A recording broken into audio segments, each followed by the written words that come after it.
বিসমিল্লাহির রহমানির রহিম। পরম করুণাময় আল্লাহ তাআলার নামে শুরু করতে যাচ্ছি। আপনাদের মাঝে ভালো সুন্দর একটি বিষয় নিয়ে আলোচনা করার জন্য এসেছি। আলোচনা যাওয়ার আগে বলবো, মানুষ ভুলের অর্ধে নয়, আর মানুষ সর্বজ্ঞানে জ্ঞানী নন। পৃথিবীতে সর্বজ্ঞানে কেউ জ্ঞানী হয় না। আর আমার দৃষ্টিতে পৃথিবীতে সবাই জ্ঞানী, যার যার অবস্থান থেকে তারা সবাই জ্ঞানী। তো আসুন আমরা আলোচনাটা করব।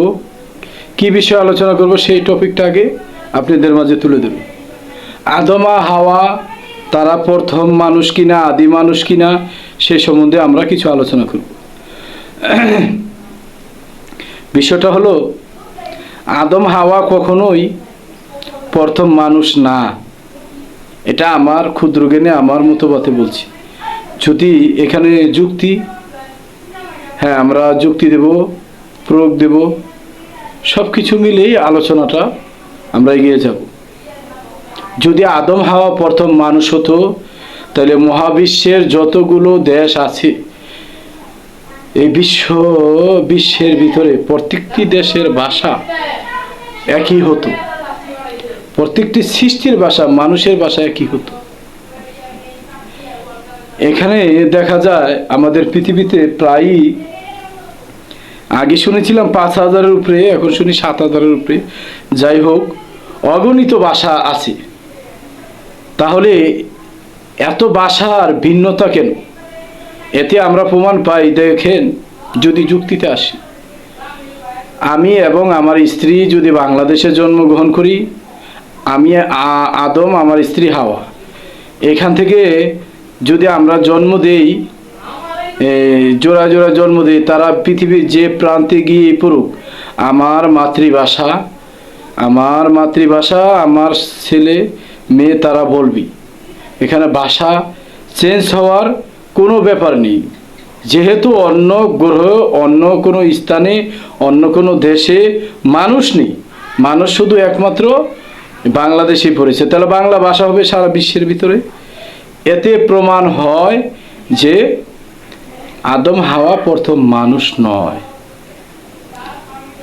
এখানে শরীয়তের দৃষ্টিতে যাই হোক, আমি আধ্যাত্মিক আলোচনা করলাম।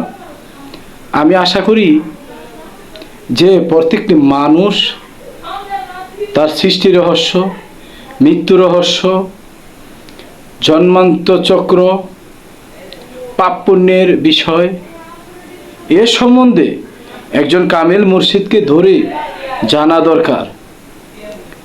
এ দেশে মোর এ সুখ হলো, আল্লাহ আবার কোথায় যাই না জানি। জানতে হবে রে ভাই, না জেনে কোনো উপায় নাই। প্রত্যেকটি সৃষ্টি পৃথিবী থেকে বিদায় নেবে, প্রত্যেকটি সৃষ্টি ধ্বংস হয়ে যাবে, কিচ্ছু থাকবে না। তাহলে আমি এসেছি এ সুন্দর পৃথিবীতে,